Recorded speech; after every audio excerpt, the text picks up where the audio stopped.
मैं अरविंद पांडे आज PCT 6 online के पेपर केमिस्ट्री का डिस्कशन करने चलता हूं। सबसे पहला क्वेश्चन है, in which of the following coordination compound does the central metal atom obey the effective atomic number rule. देखिए, जब भी इफेक्टिव एटॉमिक नंबर रूल की बात करें तो हम इस तरीके से देखें कि सेंट्रल एटम के पास कैसा जीरो ग्रुप का अगर इलेक्ट्रॉनिक कॉन्फ़िगरेशन हमारे पास आ जाए तो वो इफेक्टिव एटॉमिक नंबर के रूल को फॉलो करता है। तो सबसे पहले यहां पर हम लोग देखते हैं ऑक्सीडेशन नंबर सेंटर एटम की। अगर हम K3FeCN6 में देखें तो K3FeCN6 में सेंट्रल एटम की ऑक्सीडेशन नंबर हमारी बनेगी +3 + x - 6 = 0, तो x = +3। K4FeCN6 में अगर हम चेक करेंगे तो K4FeCN6 में हमारी कितनी बन जाएगी, K4FeCN6 में हमारी बन जाएगी +4। ठीक, तो अभी हम इसी में चेक कर लेते हैं कि अगर हम अगले में देखेंगे तो कॉपर की कितनी बनेगी +2, और ये लास्ट वाला ऑप्शंस दे रहा है कि ऑल ऑफ दिस। तो अगर अब हम देखें कि क्या है कि इस वाले की ऑक्सीडेशन नंबर देखें +4 + x - 6, यहां बेटा बनेगी +2। ठीक है, एक की बन रही है +3, इस वाले की बन रही है +2, और यहां पर बन रही है कॉपर की +2। ठीक, अब हम ये देखें कि कौन इसमें जीरो ग्रुप के इलेक्ट्रॉनिक कॉन्फ़िगरेशन को रख रहा है। ठीक है, अब यहां पर आपको ध्यान देना पड़ेगा कि किसका एटॉमिक नंबर क्या है। ठीक है, तो अगर हम Fe का देखें तो Fe का 26 होता है, जिससे 2 इलेक्ट्रॉन निकल गए तो 24 बन गया। ठीक है, इस वाले ऑक्सीडेशन नंबर पे हम बात करने चल रहे हैं कि अगर हम 3 देखेंगे 26 है तो 23 हो जाएगा, तो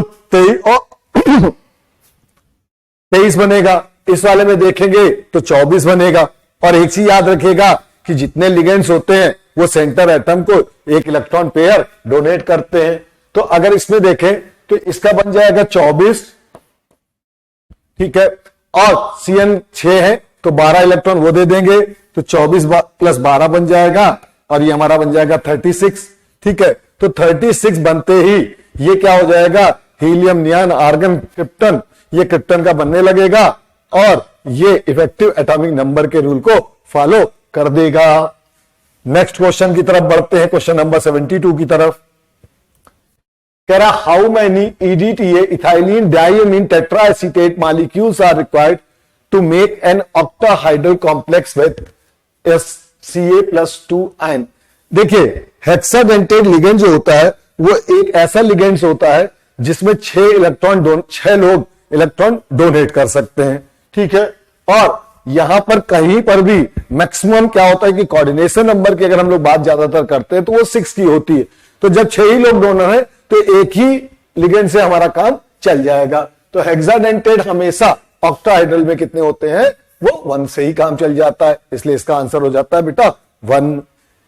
नेक्स्ट क्वेश्चन की तरफ मूव करते हैं, क्वेश्चन नंबर 73 की तरफ। एक complex compound which oxidation number of the metal is 0। देखिए, यहां पर तो आपको अभी पीछे ही देख के आए, इसमें भी पीछे ही देख के आए।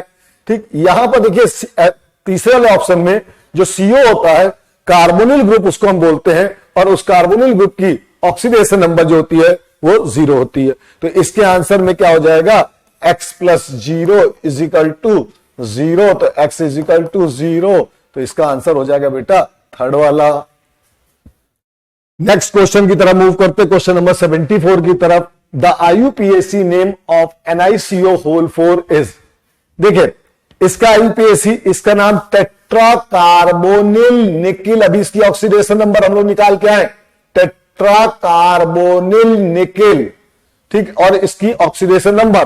ठीक, तो देखिए ये दोनों ऑप्शन तो पहले ही खत्म। अगर आपने पीछे वाले क्वेश्चन से भी दिमाग लगा लिया तो ये दोनों ऑप्शन तो पहले ही खत्म हो गए। ठीक, और यहां पर 8 तब यूज होता है जब कोई निगेटिव लिगेंड्स लगा होता है, ये न्यूट्रल लिगेंड्स होता है। ठीक, तो यहां पर क्या हो जाएगा आंसर, टेट्रा कार्बोनिल निकिल 0। ठीक है बेटा, नेक्स्ट क्वेश्चन की तरफ मूव करते, क्वेश्चन नंबर 76 की तरफ। The formula of complex tris ethylene diamine, tris मतलब इथाइलिन डाइमीन के 3 लोग, कोबाल्ट 3 सल्फेट इज। ठीक है बेटा, तो देखिए यहां पर कोबाल्ट 3 सल्फेट, ऑक्सीडेशन नंबर यहां पर कोबाल्ट की आप चेक करें पहले, ठीक। जैसे EN की 0 होती है, कोबाल्ट की हम लोग ऑक्सीडेशन नंबर चेक करते हैं, ठीक। अगर कोबाल्ट की ऑक्सीडेशन नंबर चेक करते ही आपको पता चल जाएगा कि भाई यहां पर कोबाल्ट की कितनी, 3 सल्फेट की हम लोग बात कर रहे हैं, ठीक है। तो कोबाल्ट की ऑक्सीडेशन नंबर निकाली जाए, ठीक है।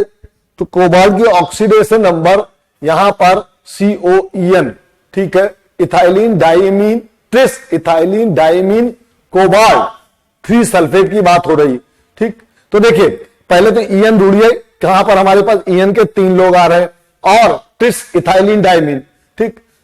उसके बाद कोबाल्ट की ऑक्सीडेशन नंबर निकालिए कि कहां पर 3 मिल रही, यहां पर चेक करिए 2x, यहां पर SO4, देखिए ये हो नहीं सकता, पहला वाला डाई है, बेकार हो गया, ठीक है। यहां पर इन तीनों में हो सकता है, ठीक, लेकिन हमको चाहिए ऑक्सीडेशन नंबर 3, ठीक। तो यहां पर अगर हम देखेंगे तो COEN whole thrice 2 SO4 whole thrice है, ठीक। तो यहां पर बेटा अगर ऑक्सीडेशन नंबर निकालोगे तो यहां पर बनेगी 2x - 2 = 0, तो +1 आ जाएगी, तो ये भी ऑप्शन बेकार हो जाएगा, ठीक। अब देखिए इस वाले पे अगर आप ध्यान दें तो यहां पर 2x - 6 EN की 0, 2x - 6 = 0, तो x = +3 बन जाएगी, तो कोबाल्ट की हमको ऑक्सीडेशन नंबर 3 मिल जाएगी। यहां चेक करेंगे तो कोबाल्ट की 2 मिलेगी, तो इसका आंसर बेटा कौन सा सही हो जाएगा, इसका आंसर हमारा सही हो जाएगा थर्ड वाला, ठीक है बेटा।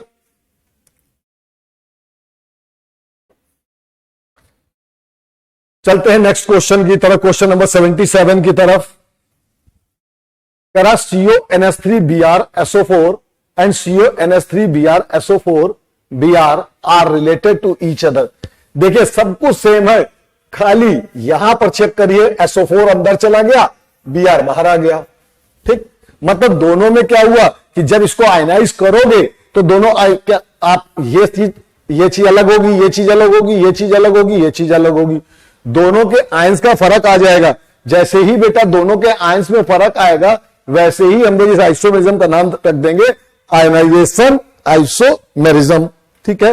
तो यहां पर क्या हुआ, चूंकि आयंस का फर्क हुआ, आयंस के फर्क होने की वजह से इस आइसोमेरिज्म का नाम होता है आयोनाइजेशन आइसोमेरिज्म।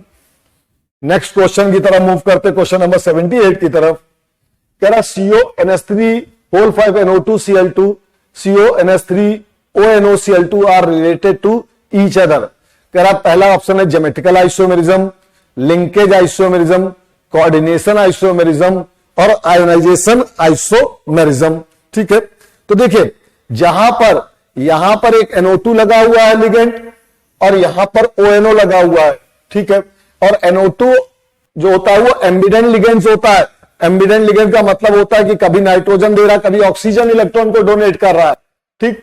तो यहां पर क्या होता है कि यहां पर NO2 और ONO आपस में बदल गए, तो इस आइसोमेरिज्म में क्या हो जाता है कि इस आइसोमेरिज्म का हम नाम रख देते हैं कि लिंक अलग अलग हो गई। देखिए यहां पर NO2 जुड़ा है, यहां पर ONO जुड़ा है, तो लिंक पे फर्क आ गया, तो इस आइसोमेरिज्म का नाम होता है लिंकेज आइसोमेरिज्म, ठीक है। या इस आइसोमेरिज्म को हम क्या बोलते हैं बेटा, लिंकेज आइसोमेरिज्म। नेक्स्ट क्वेश्चन की तरफ मूव करते, क्वेश्चन नंबर 79 की तरफ। Optical isomerism is not shown by. देखिए ऑप्टिकल आइसोमेरिज्म जब भी नॉट शोन बाय का क्वेश्चन आए तो सबसे पहले उसमें आप सिमेट्री चेक कर लीजिए। अगर वहां पर कहीं पर भी सिमेट्री नहीं है, अगर सिमेट्री नहीं है, अगर सिमेट्री है तो वो कभी भी ट्रांस आइसोमेरिज्म वो कभी भी ऑप्टिकल आइसोमेरिज्म को शो नहीं करेगा। अगर उसमें सिमेट्री है, किसी भी प्रकार की सिमेट्री अगर मिल गई तो फिर आइसोमेरिज्म ऑप्टिकल नहीं होगी। तो देखिए अगर आप स्ट्रक्चर बनाएंगे तो ट्रांस में आप उसको 2 जगह से काटेंगे तो वो प्लेन ऑफ सिमेट्री दिखाएगा। प्लेन ऑफ सिमेट्री अगर दिखा देगा तो वो कभी भी ऑप्टिकल आइसोमेरिज्म को शो नहीं करेगा। क्वेश्चन नंबर 80 की तरफ मूव करते हैं। द कॉम्प्लेक्स NiCN(4 - 2) देखिए CN एक क्या होता है, CN एक स्ट्रॉन्ग फील्ड लिगेंड होता है, इलेक्ट्रॉन को अंदर की तरफ पुश करता है, आपने खूब पढ़ा होगा हाइब्रिडाइजेशन बनता है DsP2, ठीक है, due to CN minus is strong field ligand, electron को अंदर की तरफ दबाएगा, इलेक्ट्रॉन को अंदर की तरफ दबाएगा, 4 केवल लिगेंड लगे, देखने में लगेगा sp3 लेकिन स्ट्रॉन्ग है, तो अंदर की तरफ दबाएगा तो DsP2 हो जाएगा और स्ट्रक्चर बनने लगेगा कौन सा, स्क्वायर प्लेनर स्ट्रक्चर। ठीक है बेटा, बहुत ही आसान क्वेश्चन है। क्वेश्चन नंबर 81 की तरफ मूव करते हैं। The IUPAC name of the complex PTNS3 whole thrice, मतलब ढूंढा जाए पहले 3 वाला अमीन का, ट्राई एमीन, फिर Br ढूंढो, ब्रोमो, अल्फाबेटिकल ऑर्डर चलना है, ट्राई एमीन, ब्रोमो, फिर ढूंढो क्लोरो, ठीक है, फिर ढूंढो नाइट्रो, ठीक है, फिर ऑक्सीडेशन नंबर 1 2 3 और 4, फिर ऑक्सीडेशन नंबर ढूंढी जाए 4। ठीक है, तो देखिए 81 में अगर आप करेंगे तो यहां पर -1 0, तो x इजिकल टू बन जाएगा +4। ठीक है, तो ढूंढे ट्राई एमीन, ये ठीक है भाई, इतनी बात ठीक है। यहां पर भी चलते चलना है, ट्राइमीन, ठीक है, ये तो देखिए ये दोनों तो पहले ही गलत, ठीक, फर्स्ट और फोर्थ गलत। ब्रोमो यहां भी ठीक है, नाइट्रो, ठीक है, यहां पर देखिए नाइट्रो गलत हो गया, यहां पर ये रॉन्ग हो गया नाइट्रो, यहां पर ये सही चल रहा है क्लोरो। ठीक, तो इसका आंसर बेटा कौन सा सही हो गया, इसका आंसर हो गया 3rd। ठीक है, अब हम क्वेश्चन नंबर 82 की तरफ मूव करते हैं। ठीक है, क्वेश्चन नंबर 82 देखिए, the crystal field splitting energy for octahedral and tetrahedral complex is related to. ठीक है, देखिए इसमें आप चाहें तो इसको फार्मूला याद कर लीजिएगा, डेल्टा T इजिकल टू होता है 4/9 डेल्टा O। ठीक है, इसको delta T is equal to 4/9 delta O। ठीक है, देखिए एक चीज याद रखेगा कि टेट्राहाइड्रल्स में लिगेंड की संख्या जो होती है वो ऑक्टाहाइड्रल के कंपैरेटिवली कम होती है। ठीक है, इसलिए टेट्राहाइड्रल की जो क्रिस्टल फील्ड स्प्लिटिंग होती है वो ऑक्टाहाइड्रल के लगभग आधे के बराबर होती है। ठीक है, फिर भी इस फार्मूले को रट लीजिएगा तो आपको छोटे मोटे सवाल कभी कभी डेल्टा T देगा, डेल्टा O पूछ देगा, कभी डेल्टा O देगा, डेल्टा T पूछ देगा, तो ये आपको आसान पड़ जाएगा, आसानी से आप कर ले जाओगे। क्वेश्चन नंबर 83 की तरफ मूव करते हैं। The number of ions when hexaammine copper 2 sulphate, देखिए फार्मूला हेक्साएमीन CuNH3O6SO। जब आप इसको ब्रेक करेंगे तो ये बनाएगा CuNH3O6 +2 SO4 -2। देखिए टोटल नंबर ऑफ आयंस आपको दिख जाएंगे कितने, 2 आयंस बनेंगे। ठीक है, तो इसका आंसर हो जाएगा बेटा 2। ठीक, तो 83 का आंसर हमारा हो गया 2। ठीक है, क्वेश्चन नंबर 84 की तरफ मूव करते हैं। तो बेटा इसका आंसर नोट कर लीजिएगा 83 का 2। क्वेश्चन नंबर 84 कह रहा था ligand O minus OOC CH2 whole twice N CH2 CH2 N CH2 COO whole minus whole twice. देखिए अगर ध्यान दीजिएगा तो यहां पर ये जो निगेटिव है ये लिगेंड बनता है, इसके पास लोन पेयर होते हैं। ठीक, अब देखिएगा समझिएगा ध्यान से रहा, यहां पर एक नहीं 2 है, तो यहां पर 2 लिख ले रहे पहले ही। ठीक, यहां पर भी वही चेक करिए लोन पेयर, यहां पर भी देखिए 2, यहां पर चेक करिए नाइट्रोजन 1 टोटल गिनिए 2 1 3 1 4 2 6। इट इज द हेक्साडेंटेट, क्योंकि 6 लोग डोनेट इलेक्ट्रॉन को कर सकते हैं, तो इसकी डेंटिसिटी हो गई से थर्ड वाला आंसर, इसकी डेंटिसिटी हो गई 6। It is the hexadentate. Question number 84 में ध्यान ये देना था कि आखिर कितने लोग इलेक्ट्रॉन को डोनेट कर सकते हैं। ठीक, क्वेश्चन नंबर 85 की तरफ मूव करते हैं। Which among the following will named as dibromido, bis ethylene diamine, chromium bromide। ठीक, डाइब्रोमो, तो डाइब्रोमो मतलब Br के 2, तो सबसे पहले तो ये वाला ऑप्शन तो बेकार ही हो गया, ये वाला ऑप्शन तो बेकार ही हो गया। ठीक, अब ऊपर पहले और तीसरे में ढूंढना है।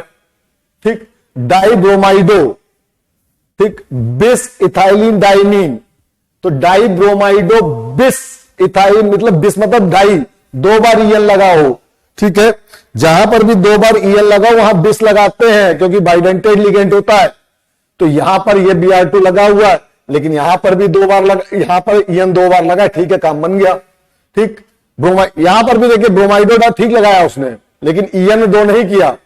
और ऑक्सीडेशन नंबर भी चेक कर लीजिए एक बार, 3, Br की -1 -2 -1 -3 हो गया, उधर जाके 3 हो जाएगी। ठीक है, तो हमको चाहिए कितनी, 3 ही चाहिए, तो इसका आंसर बेटा हो जाएगा 1 वाला। ठीक, नेक्स्ट क्वेश्चन की तरफ मूव करते हैं। क्वेश्चन नंबर 86 कह रहा oxidation number of nitrogen atom in ferrous ammonium sulphate. देखिए, जब भी इस टाइप का क्वेश्चन आए तो सबसे पहले उसको आराम से डिकम्पोज कर दीजिए, आराम से। चाहे तो NH4 होल ट्वाइस SO4, ठीक है, FeSO4 NH4 whole twice SO4 dot ammonium FeSO4 NH4 whole twice SO4 dot 24 H2O। तो अगर इसको डिकम्पोज करेंगे तो ये बनाएगा 2NH4 प्लस। ठीक है, FeSO NH4 whole twice SO4, इतने से भी काम चल जाएगा। ठीक, तो 2NH4 प्लस लिख लीजिए, चाहे इसको NH4 प्लस कर दीजिए। ठीक है, 2 से करेंगे तो 2x हो जाएगा, तो x plus 4 is equal to +1, तो x इज इक्वल टू बेटा -3। चेक कर लीजिए। ठीक है, और नाइट्रोजन की ज्यादातर -3 ही मिलती है, तो क्वेश्चन नंबर 86 का आंसर हो जाएगा -3। क्वेश्चन नंबर 87 की तरफ मूव करते हैं। कह रहा विच of the following is path function. ठीक है, अब देखिए पाथ फंक्शन की बात अगर हम करते हैं तो पाथ फंक्शन जो होता है, पाथ फंक्शन को हम इंटरनल एनर्जी या इंथैल्पी या एंट्रोपी के टर्म्स में नहीं देखते हैं, क्योंकि वो सब स्टेट फंक्शन होते हैं। ठीक, तो पाथ फंक्शन जो होता है वो वर्क होता है बेटा, इसको ये पाथ फंक्शन स्टेट। ठीक है, तो यहां पर क्या होता है, जो ये डिपेंड करेगा कि कौन सा पाथ यूज हो रहा है वर्क डन में, तो ये पाथ फंक्शन बनता है। क्वेश्चन नंबर 88 की तरफ मूव करते हैं। कह रहा है विच of the following correct for free x. देखिए, जब भी फ्री एक्सपेंशन होता है तो फ्री एक्सपेंशन का मतलब होता है कि आराम expansion under of an ideal gas under adiabatic. देखिए, एडियाबैटिक कंडीशन मतलब ये 0, ठीक, पहले ही 0, तो यहां पर ये भी 0 हो सकता है। देखिए, पहला तीसरा ऑप्शन तो बेकार ही हो गया, एकदम खत्म। एक एक करके ऑप्शन उड़ाया जाए। अंडर एडियाबैटिक कंडीशन तो Q 0 हो गया, और फ्री एक्सपेंशन है तो टेम्परेचर में भी कोई चेंजेस नहीं हो रहे, ठीक, और तो वर्क डन भी कोई चेंज नहीं होगा। तो बेटा इसका आंसर क्या हो जाएगा, यहां पर ये भी सही है, ये भी सही है, तो इसका आंसर हो जाएगा 88 का 4th वाला। नेक्स्ट क्वेश्चन की तरफ हम लोग मूव करते हैं, क्वेश्चन नंबर 89 की तरफ। क्वेश्चन नंबर कह रहा है 89 में enthalpy change for the reaction, okay, 4H gives 2H2, ठीक है। यहां डाई, देखिए मोनो एटॉमिक से डाई एटॉमिक हो रहा, मतलब कुछ बन रहा है, और हमको चाहिए उल्टा, तो 2H2 से हम इसको ऐसे कर दें, हमको डिसोसिएट करने मतलब हमको ऐसे करना है, H H H H ऐसे लिख दे, 4H हो गए, ठीक। अब देखिए जैसे ही इसको आपने रिएक्शन को पलटा, ये हो गई +869.5, ठीक है बेटा। अब देखिए दो लोगों के लिए जब 2H2 के लिए कितनी थी 869.5, ठीक। इसलिए अगर हम 1 के लिए निकाल लेंगे तो 869.5 डिवाइडेड बाय 2, चेक कर लीजिए 434 प्लस 0.8 का आंसर आ जाएगा, ठीक है बेटा। तो इसका आंसर हमारा हो जाएगा 4th वाला। नेक्स्ट क्वेश्चन की तरफ मूव करते, क्वेश्चन नंबर 90 की तरफ। Hess law is used for the calculation. देखिए हेजला ने चेंज इन सारी बातें इंथैल्पी की करी थी, H1 plus H2 plus H3, चाहे किसी भी पाथ से आप जाओ, ठीक है, उन सबका सम जो होता है वो चेंज इन इंथैल्पी या उन सबका सम जो होता है वो हीट ऑफ रिएक्शन या इंथैल्पी ऑफ द रिएक्शन को डिफाइन करता है। तो बेटा ये तो सीधे लर्निंग क्वेश्चन डन कर लीजिएगा। क्वेश्चन नंबर 91 की तरफ मूव करते हैं। कह रहा for N2 plus 3S2 gives 2NH3 delta H, देखिए एक फार्मूला याद रखिएगा, delta H is equal to delta E plus Ng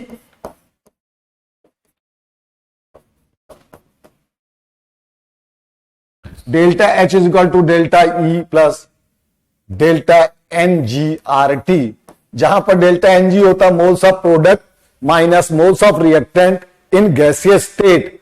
तो देखिए 2 4, इधर गैस के 4 लोग, इधर गैस के सिर्फ 2 लोग हैं, तो delta H is equal to हो जाएगा डेल्टा E माइनस 2RT। देखिए क्योंकि 2 माइनस 4 करेंगे तो -2 बनेगा, इसलिए बेटा आंसर क्या आ जाएगा -2RT, ठीक है। तो इसका आंसर हो जाएगा हमारा वाला कौन सा 91 का आंसर हो गया 2 वाला, ठीक है। 91 का आंसर 2 हो गया।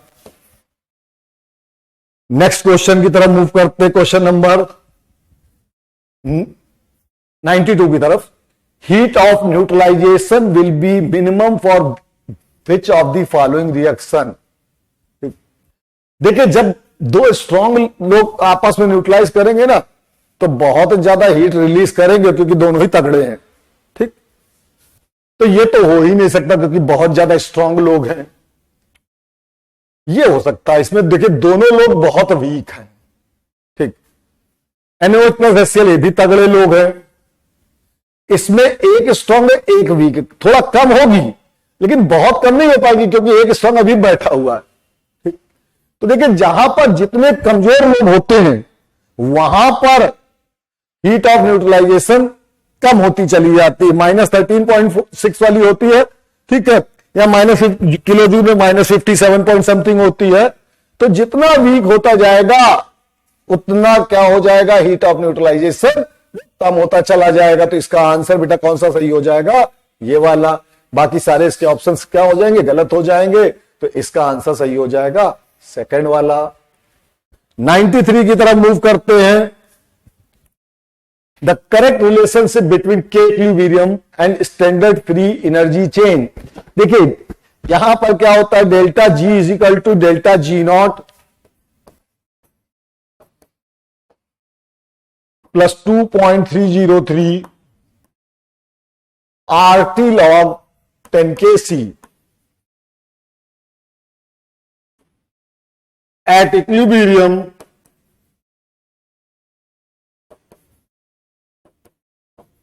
Delta G equal to 0। तो डेल्टा G0 किसके बराबर हो जाएगा बेटा, -2.303 RT log 10 Kc। Kc Kp Q कुछ भी लिख दीजिए, ठीक है। तो delta G is equal to हो जाएगा, इसका आंसर चेक कर लीजिए, इसका आंसर आपको 4th वाला मिल जाएगा। नेक्स्ट क्वेश्चन की तरफ मूव करते, क्वेश्चन नंबर 94 की तरफ। कह रहा delta G0 is 0 for reaction then. कह रहा अगर डेल्टा G0 0 है, ठीक है, is 0 for a reaction then. देखिए अभी हम लोग एक फार्मूला पढ़ के आ रहे हैं, delta G is equal to delta G0 plus 2.03 RT log 10 Kc, ठीक, या delta G0 is equal to -2.303 RT log 10 Kc।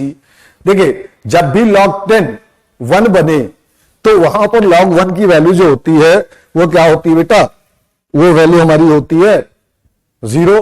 तो जब भी के इक्विलिब्रियम अगर कहीं पर भी 1 बनता है, कहीं पर भी के इक्विलिब्रियम अगर 1 बनेगा, ठीक है, तो हमारी जो वैल्यू आ जाएगी डेल्टा जी नॉट की, वो क्या आ जाएगी, 0 आ जाएगी। तो क्वेश्चन अब इसका आंसर हो जाएगा 4th। 95 formation of carbon monoxide from its element at 298 kelvin. देखिए अभी एक फार्मूला बताया था, delta H is equal to delta E plus delta N G R T. ठीक है, तो पहले हम लोग क्या कर लेते हैं, इसको बना लेते हैं, सी प्लस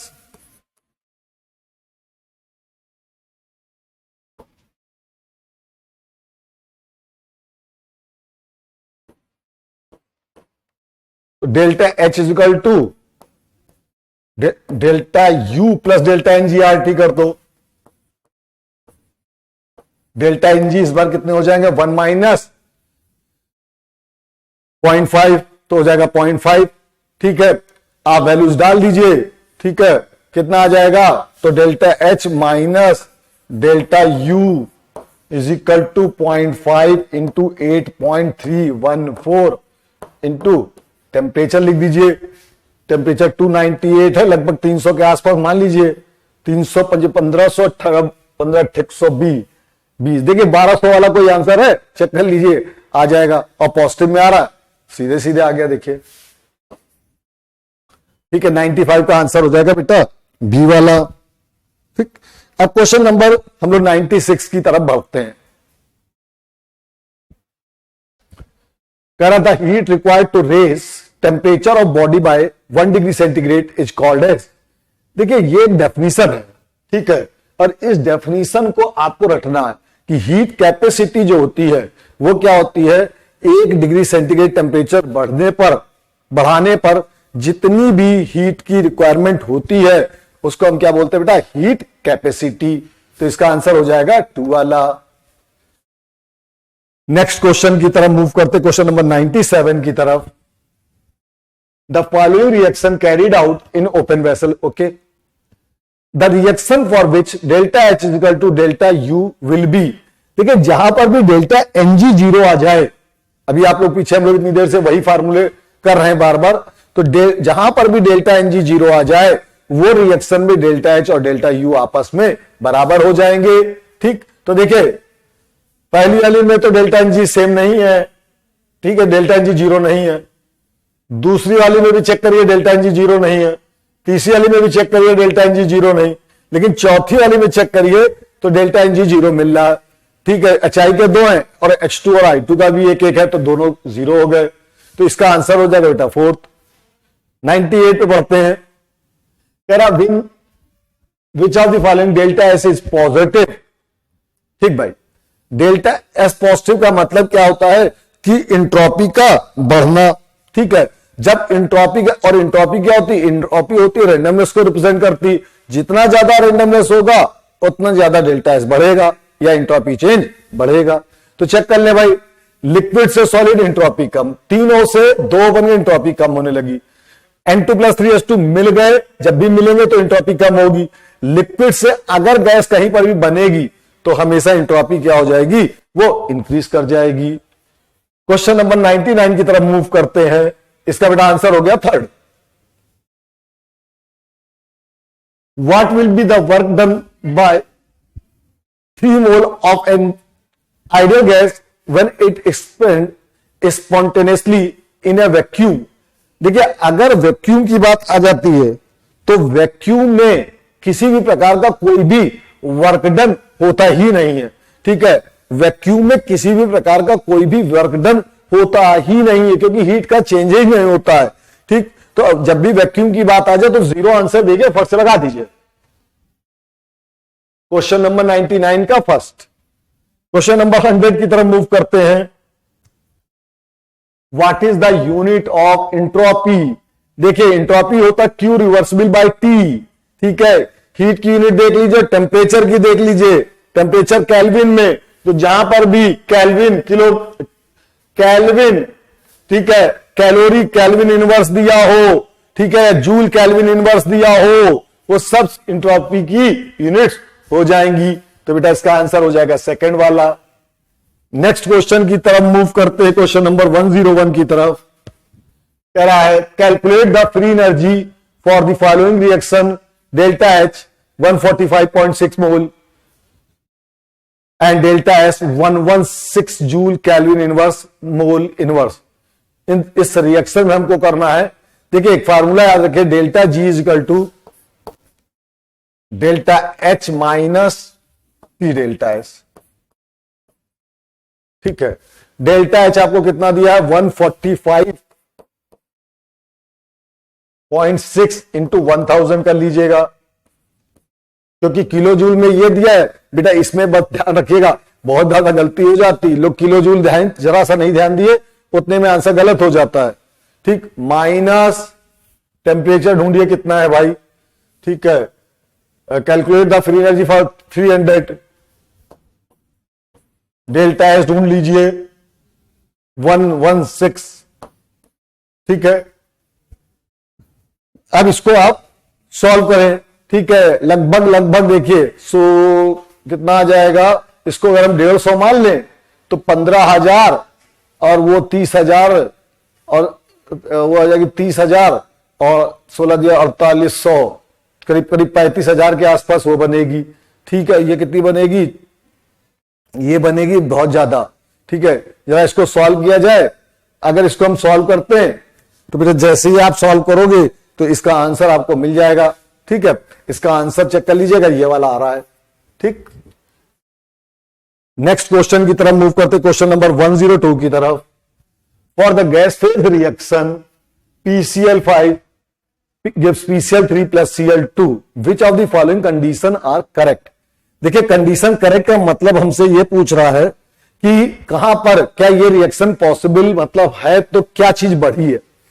देखिए इस रिएक्शन पे ध्यान दीजिए, तो ये कोई चीज तोड़ी गई है, PCl5 को तोड़ा गया है। जब भी तोड़ोगे ना किसी को तोड़ना हो तो हीट देनी पड़ती है, लड़ाई होती है तो घूसा मारना पड़ता है। ठीक, मतलब मार खा के नहीं आना है, मार के आना है। तो हमेशा देखो याद रखो कि डेल्टा एच ग्रेटर देन 0, मतलब हमने हीट दे दी। ठीक, और जैसे ही बेटा कोई चीज टूट गई, आपने कोई चीज पटक दी, ठीक है, वो टूट गई तो उसके पार्टिकल दूर दूर बिखर गए, और तो वहां पर क्या हो जाता है कि रेंडमनेस पार्टिकल में तेजी से भागा तो एंट्रोपी बढ़ जाती, नहीं तो जब तक बेचारे पास थे इनकी एंट्रोपी कम थी। ठीक, तो यहां पर बेटा क्या हो जाएगा, condition are correct, delta H positive and delta S positive. Next question की तरफ मूव करते, क्वेश्चन नंबर 103 की तरफ। The enthalpy of formation of ammonia at 298 kelvin is given as delta H at the heat of formation minus 46.11 kilojoule per mole of NH3, to which of the following question does this value apply? देखिए heat of formation हमेशा याद रखिएगा for 1 मोल होती है। ठीक है, 1 mole of the gas को formation के लिए जितनी हीट रिलीज होती है उसको हम बोलते हैं हीट ऑफ फॉर्मेशन। ठीक, तो हीट ऑफ फॉर्मेशन यहां ढूंढिए कहां पर 1 मोल है, तो देखिए 1 मोल तो यही दिख रहा है। और ये रिएक्शन देखिए ये वाली बैलेंस नहीं है, गलत, ये 2 मोल गलत, ये सब कुछ सही है लेकिन लिक्विड डाल दिया गलत, तो इसका आंसर बेटा कौन सा हो गया, पहला वाला। ठीक, तो इसका आंसर कौन सा निकल गया, फर्स्ट। नेक्स्ट क्वेश्चन की तरफ मूव करते हैं, क्वेश्चन नंबर 104 की तरफ। तेरा out of the boiling point entropy, pH and EMF intensive property की बात हो रही है।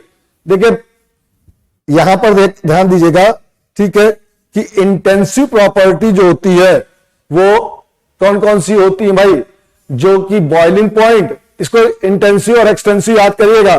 ठीक है, जो डिपेंड नहीं करती इंटेंसिव, जो डिपेंड करती वो एक्सटेंसिव।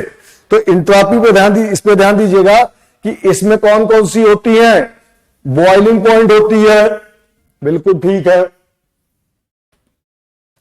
इंट्रोपी तो होती नहीं, पीएच भी ठीक है, और ईएमएफ तो बेटा ढूंढ लो कहीं पर पहला तीसरा चौथा ऑप्शन हो तो वो सही हो गया, तो 104 का ये सही हो गया।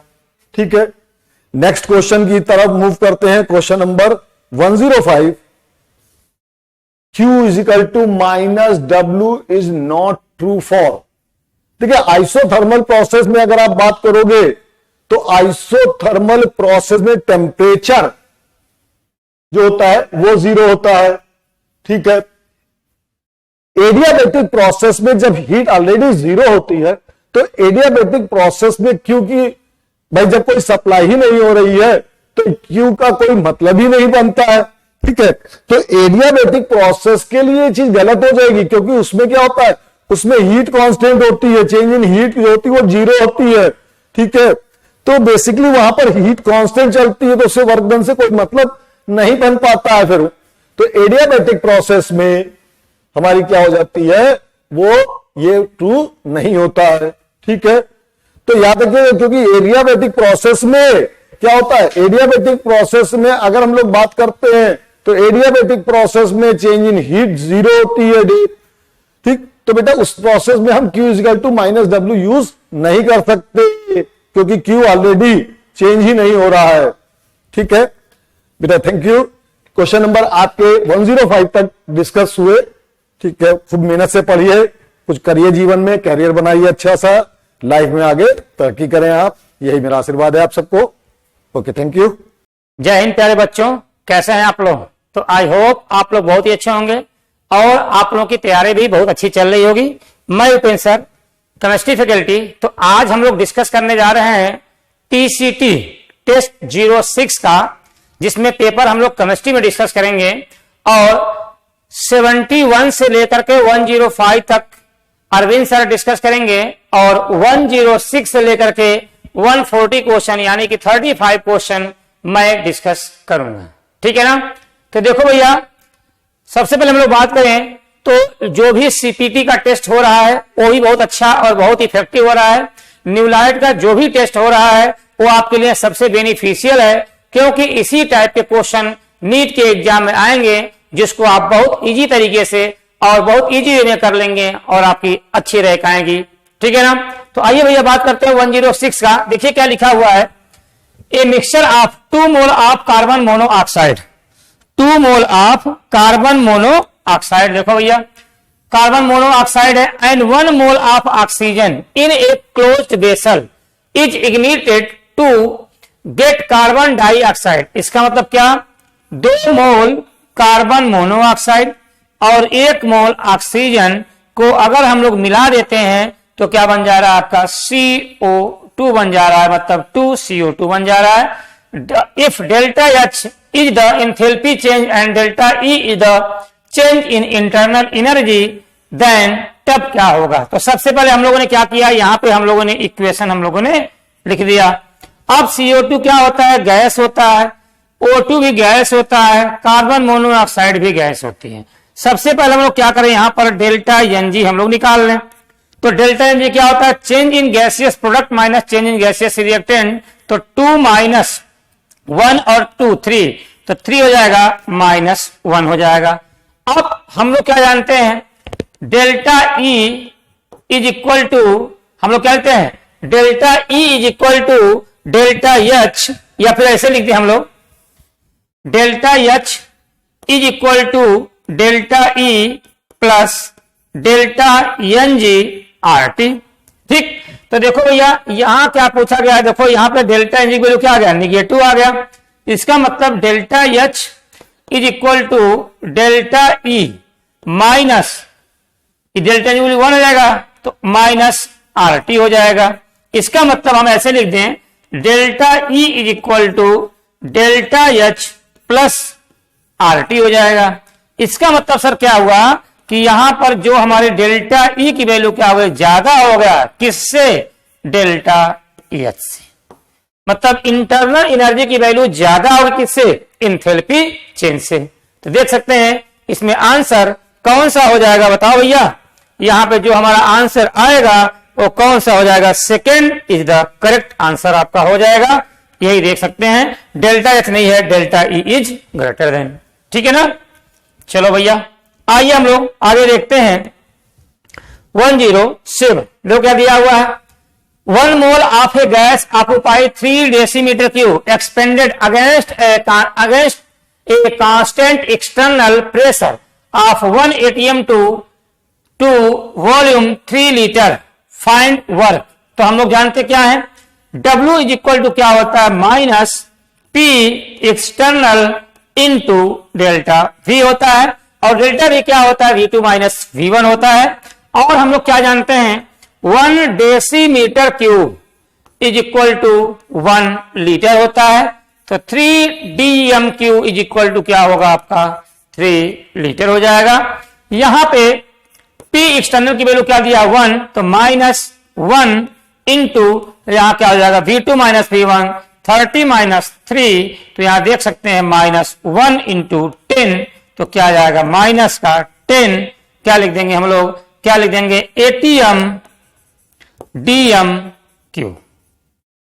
देख सकते हैं आप, यही हमारा करेक्ट आंसर हो जाएगा, कौन सा, first is the correct answer आपका हो जाएगा। ठीक, चलो भैया अगले क्वेश्चन की बात करें, 108 की। तो देखो 108 की बात करेंगे तो क्या दिया है, the enthalpy of vaporisation of water at 100 degree Celsius is 40.63 kilo joule per mole, the value of delta ई for this process would B.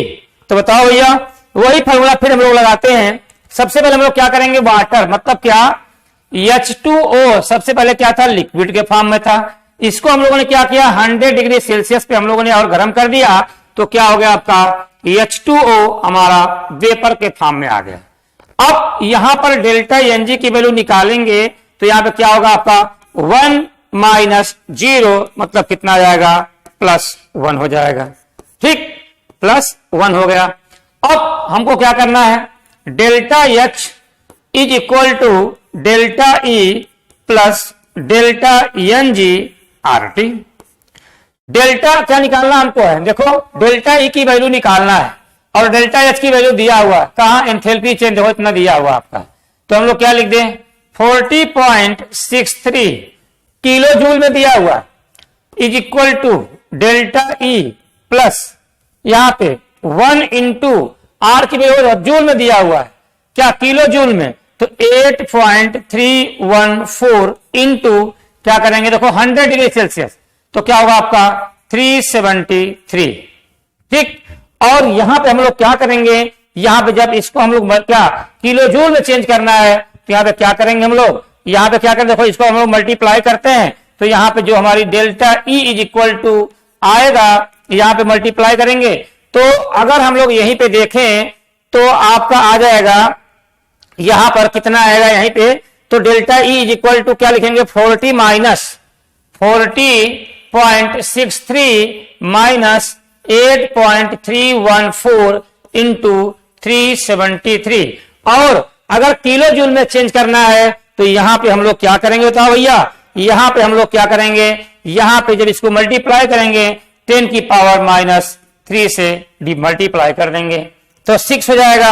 अब अगर हम लोग इसको करेंगे तो यहां कितना आएगा 40.63 माइनस आपका आ जाएगा 8 3 के 24, 2 पॉइंट मतलब लगभग कितना आएगा आपका, यहां पे आ जाएगा कितना, पूरा ओवरऑल देख लीजिए तो वैल्यू हो जाएगी आपकी क्या 37 पॉइंट कितना आएगा आपका 53 किलो जूल पर मोल आ जाएगा। ठीक, तो हमको क्या करना है, जो वो किलो जूल है तो इसको भी किलो जूल में ही रखना पड़ेगा हमको, ठीक है ना, याद रखिएगा आप। चलो भैया, अरे तो आंसर कौन सा भैया बताएं, first is the correct answer आपका हो जाएगा। आइए बात करते हैं हम लोग हैं 109, in which of the following process work is independent of path, work is independent of path की बात करेंगे तो यहां पे हम लोग बात करते हैं फर्स्ट लॉ ऑफ थर्मोडायनामिक्स की। क्या बात करेंगे, फर्स्ट लॉ ऑफ थर्मोडायनामिक्स की बात करते हैं, FLOT first law of thermodynamics. तो delta E is equal to क्या होता है, Q प्लस W होता है, और Q इज इक्वल टू 0 की बात करेंगे किसके लिए होता है, एडियाबेटिक प्रोसेस के लिए। जब एडियाबेटिक प्रोसेस की बात करेंगे तो delta E is equal to क्या होगा, प्लस W हो जाएगा।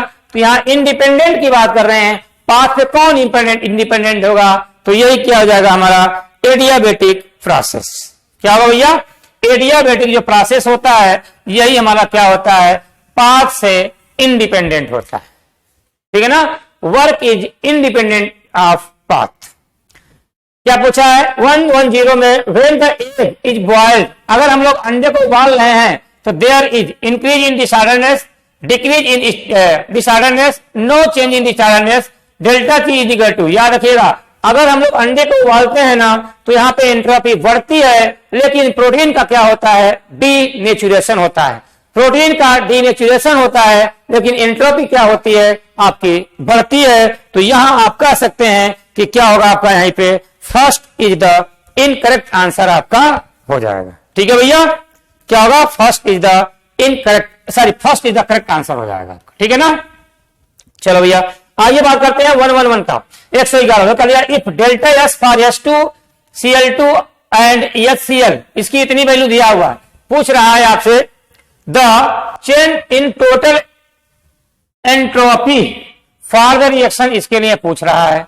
तो देखो टोटल एंट्रोपी की बात करें तो डेल्टा एस टोटल की बात करेंगे तो क्या होता है, S2 माइनस S1, तो S2 मतलब प्रोडक्ट माइनस रिएक्टेंट, तो 2 इंटू यहां पे HCl की वैल्यू कितना दिया, देखो यहां पे 0.19 माइनस यहां देखो H2Cl2 कितना दिया है 0.13 प्लस 0.22, तो कितना हो जाएगा 19 2 38, 0.38 माइनस 0.35, तो कितना जाएगा 0.03 आ जाएगा।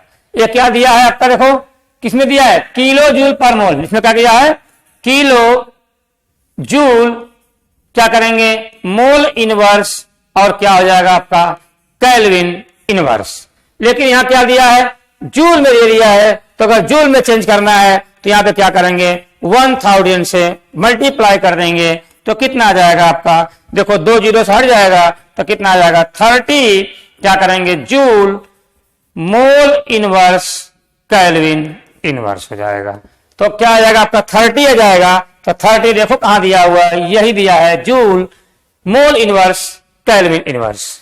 ठीक है भैया, चलिए 112 की बात करें, in which of the following case entropy decreases हो रही है। एंट्रोपी तब डिक्रीजेज हो जाएगी भैया जब हम लोग क्या करेंगे, एंट्रोपी तब डिक्रीजेज होती है जब हम लोग क्या करेंगे, यहां पे देखो अगर आपसे पूछेगा कि देखो अगर सॉलिड से लिक्विड में जा रहे हैं तो एंट्रोपी यहां बढ़ती है, क्या होगी आपकी, बढ़ जाएगी। एक्सपेंशन ऑफ गैस की बात करेंगे वहां पर भी एंट्रोपी बढ़ती है। क्रिस्टल डिसॉल्व करेंगे ये भी एंट्रोपी को बढ़ाता है।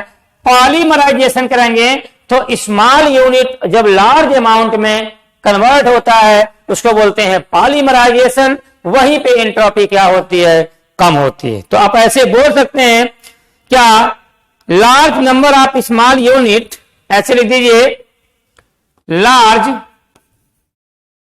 Number of small unit, large number of small unit big unit में चेंज जाए, बिग यूनिट में चेंज हो जाए तो यहां पे क्या होती है, जो हमारी एंट्रोपी होती है ना डेल्टा एस की वैल्यू क्या होती है, कम हो जाती है। ठीक है ना, तो यही जो हमारा आंसर होगा पॉलीमराइजेशन, यही हमारा क्या होगा, एंट्रोपी को कम करेगा। ठीक, 113 की बात करें, विच of the following quantity is not zero for the standard state की बात करेंगे तो देखो क्या दिया, एंथैल्पी ऑफ फॉर्मेशन, इसका ये आपका क्या होगा, आपका स्टैंडर्ड एंथैल्पी ऑफ फॉर्मेशन, ये तो आपका 0 हो जाएगा। एंट्रोपी की बात करें तो बताओ एंट्रोपी स्टैंडर्ड फॉर्म में 0 होती है कि नहीं होती है, बताओ भैया जल्दी बोलिए। तो देखो भैया हम लोग जानते हैं स्टैंडर्ड फॉर्म में बात करें तो देखो यहां पे जो दिया हुआ है enthalpy of formation standard form में डेल्टा एच नॉट, ये भी क्या होता है 0। एंट्रोपी की बात करेंगे तो डेल्टा एस नॉट, यही 0 आपकी नहीं होती। फ्री एनर्जी फॉर्मेशन की बात करेंगे तो ये क्या होगा आपका 0 हो जाता है। आला दी नहीं होगा, क्या होगा आपका एंट्रोपी जो होती है क्या होती है, स्टैंडर्ड फॉर्म में 0 नहीं होती है। ठीक है ना, याद रखिएगा भैया आप लोग इसको। ठीक, चलो भैया आगे देखते हैं। 114 की देखो क्या दिया है, a gas is allowed to expand under reversible adiabatic condition. Under reversible adiabatic condition तो क्या होगा, delta G is equal to 0, delta T is equal to 0, delta S is equal to 0, none of this. तो बताओ भैया अगर बात किया गया क्या एडियाबेटिक कंडीशन की बात करेंगे तो delta S is equal to क्या होता है, delta S is equal to Q reversible upon T होता है। और यहां पर हम लोग बात करें एडियाबेटिक कंडीशन के लिए तो क्यू की वैल्यू क्या होती है, 0। तो अगर हम लोग देखेंगे Q इज इक्वल टू क्या होगा, 0। अगर Q 0 हो गया इसका मतलब 0 हो जाएगा, तो यहां पर डेल्टा S की वैल्यू क्या हो जाएगी, 0 हो जाएगा। तो delta S is equal to 0, यहां third is the correct answer आपका हो जाएगा। ठीक है ना, चलिए भैया आइए तो क्या पूछा है 115 में, which of the following reaction is never expected to be spontaneous. Never expected to be spontaneous, spontaneous condition के लिए यहां पे क्या होना चाहिए। तो देखो सबसे पहले अगर हम लोग बात करें तो यहां पर देखा जाएगा, देखो स्पॉन्टेनियस तब होगा जब यहां हम लोग बात करेंगे डेल्टा एच क्या होगा आपका, डेल्टा एच पॉजिटिव। और देखो अगर डेल्टा एन जी की वैल्यू पॉजिटिव होगा, क्या होगा भैया, अगर डेल्टा एन जी की वैल्यू देखो यहां पे देखें हम लोग कि अगर हमने देखे डेल्टा एन जी की वैल्यू अगर पॉजिटिव हो जाएगा, मतलब क्या बोलेंगे पॉजिटिव, तो यहां पर डेल्टा एस की वैल्यू क्या हो जाएगा आपका, पॉजिटिव हो जाएगा। और अगर हम देखेंगे कि अगर डेल्टा जी की वैल्यू क्या होगा पॉजिटिव, तो क्या होगा आपका नॉन स्पॉन्टेनियस। और अगर डेल्टा जी की वैल्यू निगेटिव होगा तो क्या बोलते हैं, स्पॉन्टेनियस बोलते हैं। तो अगर हम लोग देखें पॉजिटिव डेल्टा एस अगर पॉजिटिव हो रहा तब तो क्या होगा, spontaneous. Never expected to spontaneous, तो देखो डेल्टा एस की वैल्यू पॉजिटिव होना चाहिए, तो डेल्टा एस पॉजिटिव होगा।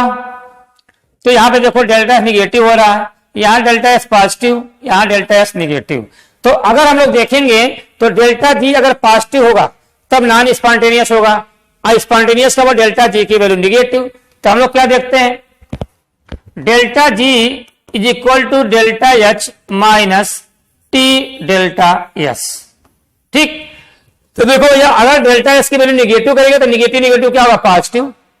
पॉजिटिव हुआ तो मतलब डेल्टा जी की वैल्यू क्या हो जाएगा, पॉजिटिव। अगर डेल्टा जी की वैल्यू पॉजिटिव हुआ तो क्या होगा, नॉन स्पॉन्टेनियस। तो यही आपका आंसर हो जाएगा क्या, never to be spontaneous. Fourth is the correct answer आपका हो जाएगा। ठीक है ना, याद रखिएगा आप लोग इसको।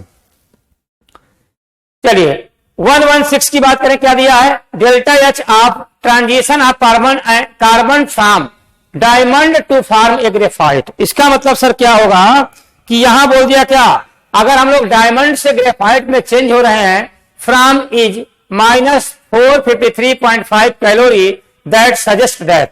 इसका मतलब क्या करेंगे कि अगर कार्बन डायमंड के फॉर्म में था और कार्बन किसमें चेंज हो गया, ग्रेफाइट में चेंज हो गया, और यहां पे पूछा गया है डेल्टा एच की वैल्यू कितना दिया है, -453.5 कैलोरी दिया हुआ आपका है। इसका मतलब सर क्या हुआ कि अगर डायमंड से ग्रेफाइट में जाएंगे तो डायमंड क्या होता है आपका, यहां पे डायमंड क्या होता है आपका, स्टार फॉर्म में होता है, और इसका हाइब्रिडाइजेशन sp3 होता है, इसका हाइब्रिडाइजेशन क्या होता है, sp2 होता है, और हीट और इलेक्ट्रिसिटी कंडक्टर होते हैं कौन, ग्रेफाइट। डायमंड हीट और इलेक्ट्रिसिटी कंडक्टर नहीं होते। लेकिन यहां क्या दिया हुआ है, graphite is chemically different from diamond.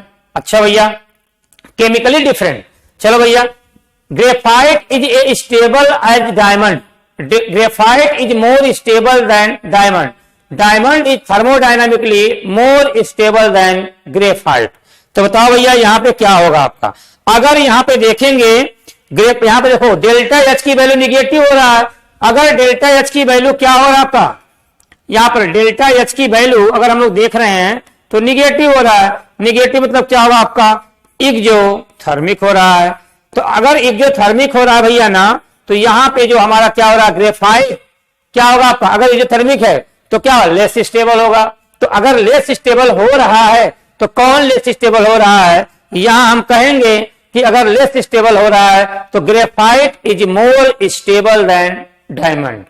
तो देखो दिया हुआ क्या सजेस्ट करेंगे? तो अगर डेल्टा एच की वैल्यू निगेटिव मतलब एक्सोथर्मिक, इसका मतलब क्या हुआ कि ग्रेफाइट की वैल्यू क्या होगी? ज्यादा, मतलब स्टेबल होगी as compare to diamond, as compare to diamond. इसका मतलब क्या होगा कि यहां हम लोग देखेंगे कि अगर डेल्टा एच की वैल्यू क्या हो रहा है आपका, देखो यहां पे निगेटिव मतलब क्या बोलेंगे हम लोग? एक्सोथर्मिक बोल देंगे।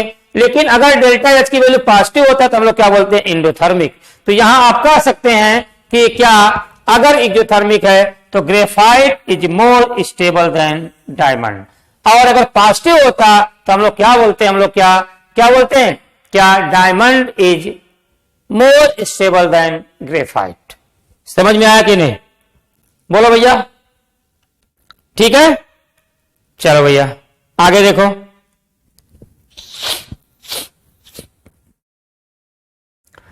Which of the following value of heat of formation indicate that the product is least stable? तो प्रोडक्ट लिस्ट स्टेबल कब होगा? जब इसकी एनर्जी ज्यादा होगी। जब क्या बोलेंगे हम लोग? एनर्जी क्या होती है अगर ज्यादा तो स्टेबिलिटी क्या होती है? कम होती है। ये याद रखिएगा, जब एनर्जी ज्यादा स्टेबिलिटी कम, और एनर्जी कम स्टेबिलिटी क्या होती है? ज्यादा होती है। तो यहां देख लीजिए एनर्जी किसकी ज्यादा है? देख लीजिए प्रोडक्ट की लिस्ट स्टेबल कौन बनेगा? जिसकी एनर्जी ज्यादा होगी। तो देखो भैया एनर्जी ज्यादा किसकी होगी? जिसमें पॉजिटिव चार्ज ज्यादा होगा। अगर पॉजिटिव चार्ज ज्यादा तो स्टेब क्या बोलेंगे?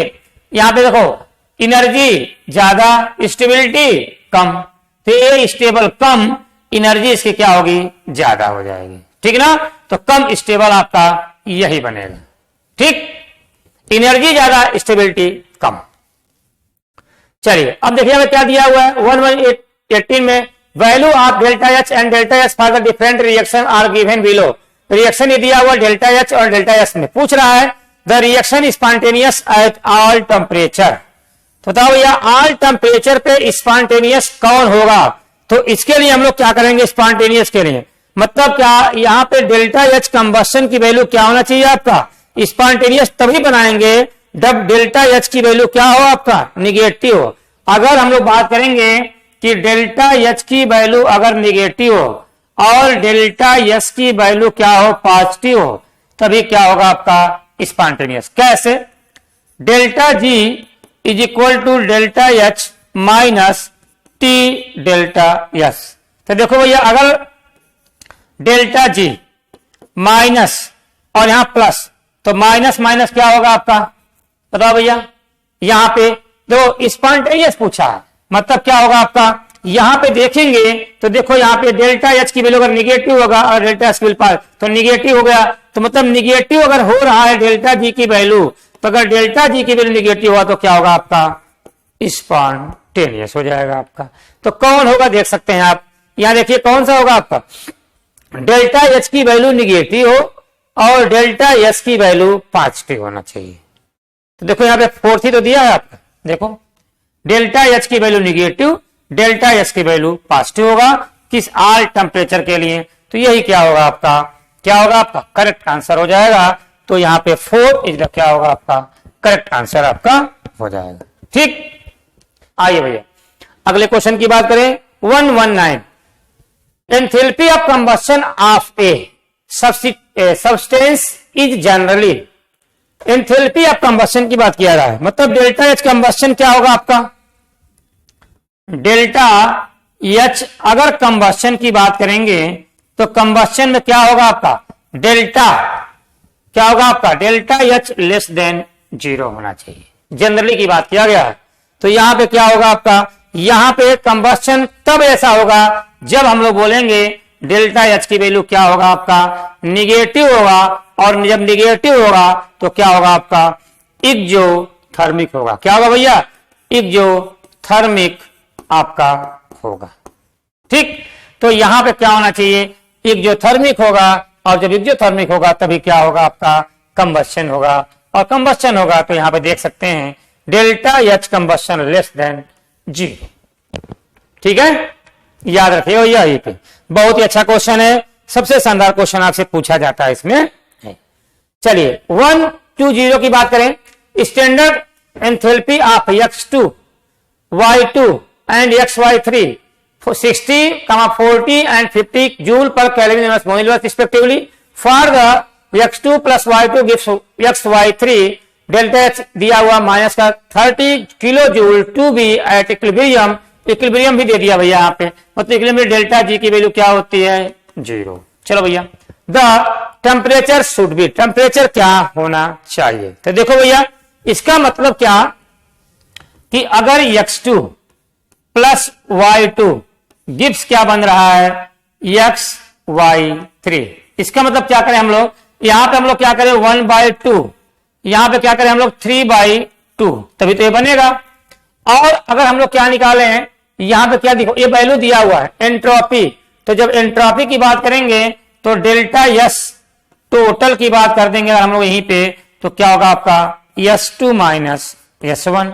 S2 की वैल्यू कितना दिया है, इसकी वैल्यू कितना दिया है देखो यहां पे 50 दिया हुआ है, 50 माइनस यहां देखो क्या दिया है x2 का 60, तो 1/2 इंटू 60 प्लस 3/2 इंटू 40।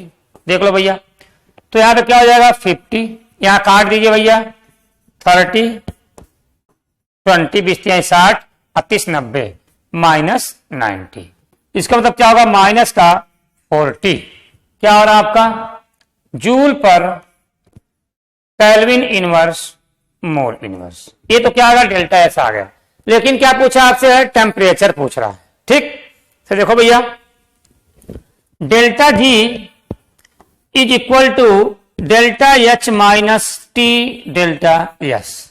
यहां पे इसकी वैल्यू क्या है 0, इसका मतलब क्या लेंगे हम लोग delta H equal to T delta S.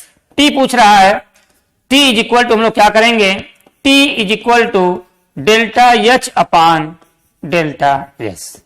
Delta H की वैल्यू कितना दिया है माइनस का 30 अपान डेल्टा एच कितना दिया है माइनस का 40, लेकिन डेल्टा एच किलो जूल में दिया है, डेल्टा एच जूल में दिया है, तो कुछ नहीं से काट दीजिए पहले, माइनस माइनस 3 से निकालिए, तो कितना आएगा आपका देखो 4 सत्ते 28 2 दिया है 4 5 20 0.75 आया। लेकिन क्या करेंगे किलो क्या दिया आपका, देखो यहाँ पे किलो जूल है, ये क्या है जूल है, तो क्या करें यहाँ पे 10 की पावर क्या करेंगे 3 से मल्टीप्लाई कर देंगे, तो कितना आ जाएगा आपका 750 केल्विन आ जाएगा। इसका मतलब सर क्या हुआ, यहाँ पे जो हमारा आंसर आएगा ना 750 केल्विन आएगा, यहाँ पे second is the correct answer आपका हो जाएगा। ठीक है ना, और यहीं पे डिग्री सेल्सियस पूछ लेता ना तो क्या करते हैं 273 हम लोग इसमें कम कर देते, ठीक है ना। चलिए 21 तो कर दिया if the enthalpy change for the transition of liquid water to steam, मतलब क्या H2O किसमें था आपका लिक्विड में था, किसमें चेंज हो गया भैया बताओ H2O किसमें स्टीम में। ठीक, तो पूछ रहा है यहां पर इज देखो दिया हुआ 30 किलो जूल पर मोल दिया हुआ है, entropy change for the process would be, तो बताओ भैया यहां पे क्या होना चाहिए, जल्दी से आंसर बताइए यहां पे क्या होना चाहिए, बताओ भैया। देखो यहां पे एंट्रोपी आपसे पूछ दिया, फिर वही बात किया गया। ठीक, तो देखो यहां पे क्या करेंगे हम लोग, यहां पे डेल्टा एनजी की वैल्यू निकालेंगे तो क्या हो जाएगा 1 माइनस 0 मतलब +1 हो जाएगा। और हम लोग जानते हैं delta G is equal to delta H minus T delta S होता है।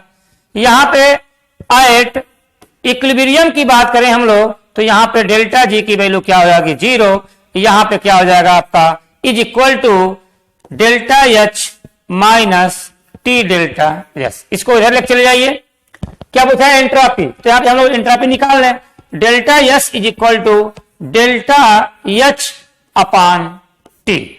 तो देखो भैया डेल्टा एच की वैल्यू कितना दिया है, कितना दिया है 30 upon temperature 27 degree Celsius plus 273 plus 27 300 kelvin. काट दो भैया, कितना आएगा 0.1। लेकिन अब यहां पे देखिए, एक बार ध्यान दे रहे हम लोग कि जो किलो जूल दिया हुआ है, यहां जूल दिया हुआ है। अब हम लोग क्या करें, तो क्या करें, किलो जूल को अगर हम लोग जूल में चेंज करें तो हम लोग क्या करेंगे बताओ भैया। यहां पे क्या करेंगे हम लोग, यहां पे हम लोग क्या करेंगे 10 की पावर 3 से हम लोग मल्टीप्लाई कर देंगे तो कितना आ जाएगा आपका 100, क्या आ जाएगा आपका joule per kelvin inverse mole inverse.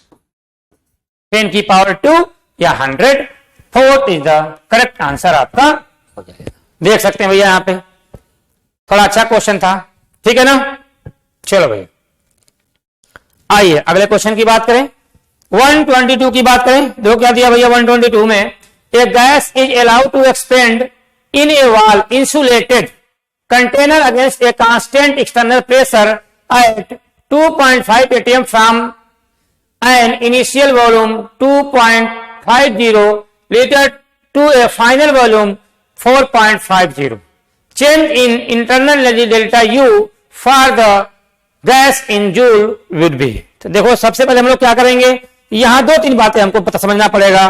क्या कि अगर हम लोग बात करें यहीं पे तो कैसे हम लोग निकालेंगे, तो सबसे पहले हम लोग क्या करें, यहां पे प्रेशर दिया है, क्या दिया हुआ, देखो प्रेशर भी दिया है और आपका वॉल्यूम भी दिया हुआ है। तो सबसे पहले हम लोग वर्क निकाल लें। चलो W is equal to minus P external into delta V।